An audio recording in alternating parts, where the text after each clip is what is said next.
anyị esizi ebe na wee gaa n'ihu ka anyị gaa n'ihu enya wee ya. Look at what you're doing to yourself.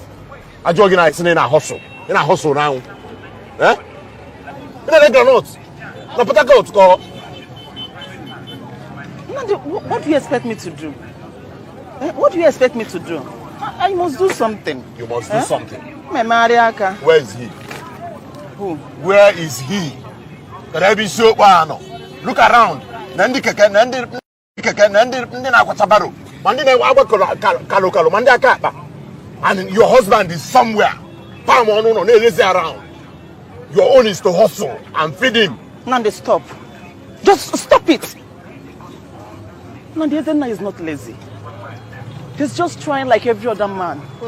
Just that he's not favoring him. Aye. And I believe someday he will surely make it. Yeah, he will surely make it. He will surely make it.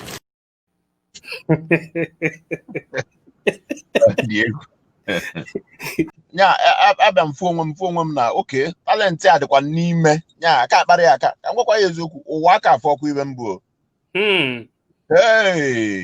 oju n'ime nya amarọ m ọ na-abụ nchi ime onwe film enye m na onwe ibe onyonyo enye m na ka mme nchi vọpụta ya nya ọza na-abịali nya enwe ndị nnecha na bench adịka agbalị na tank ọ na-echerụ mago tụ aga ọ dị so mụ na okenye anọ nụrụ atịkwa anọ virgin mgbe onye amara ụtọ iwe na maka onye ọzọ virgin mgbe onye amara ụtọ ya ihe enwe anụ wee nyebe gbọ nna ihe enye wee nwebe ọ bụrụkwa director bụ nsụọli ọkụja kedu ebe o si pụta so ọ like nkwu otu nsikwu ọ iresi iri mmadụ n'ụwa ọ dị n'ime arụ iwe na-esi mkpi isi dị ya n'ime arụ iwe na-esi mkpi isi dị n'ime arụ iwe nna agwa dị n'ime arụ so ọ bụrụ director ọbụla bụrụ iwe ederede m nwetara na script gwụọ lines m nke ihe ya ahụ n'ụzọ ihe na-esizi n'ọnụ na-apụta bụ ihe ga na-agbaka ya isi so ọ bụrụ director ọmụnwa na mahadum ka m bido mewe ihe onyonyo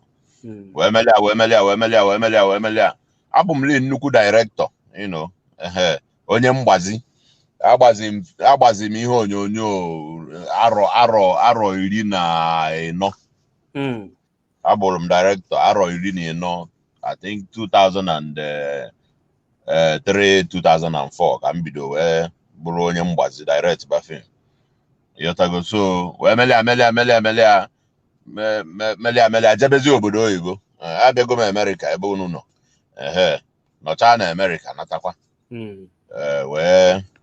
wee bidokwa mekwe bazia na acting rapụzia direct ya mụtabazia n'iru screen nke ọkankụ rapụzia azụ maka ndị Igbo si na ịga n'iru bụ ndụ ịga n'azụ bụ ọnwụ nwa arapụ azụ azọkwa m na ndị na-direct na-anwụ mana ya bụ ibe bido na 98 and ije anwa ka anyị ka nọ ya bụ ije aghọkwa m ogbuokwe m ọkpa akwa m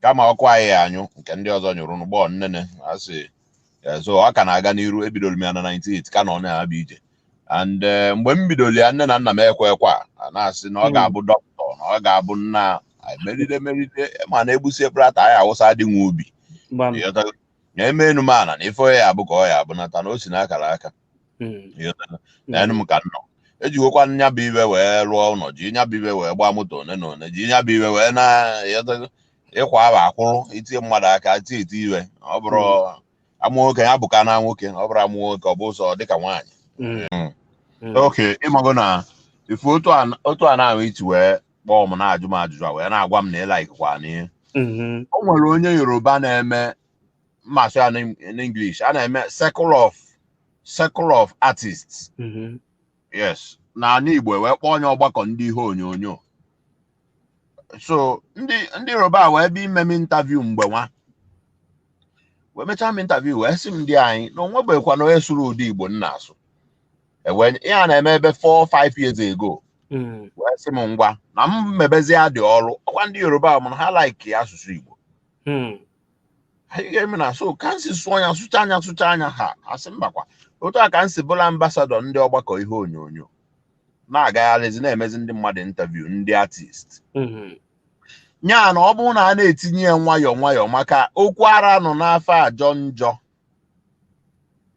ụkwara nọ n'afọ ajọ njọ ọ bụrụ na ya na-etinye ya nwayọọ nwayọọ na-etinye ọ na-apụta ịfụ na ndị mmadụ na-arị ya atụ ọfụma bikọs amaala m ụdị fansi nwe ama m ụdị na ihe m na-eme na-amasị marụ na ọkwa maka otu m si asụ Igbo m si etinye asụsụ Igbo onye na-apụta ọsọ enwere fansi nwe na London ndị abụta ndị ọcha ha amadị ha dị anụ ihe na-ekwu mana ha sị m na otu m si ekwu ya na-atọ ha ụtọ ịghọtago so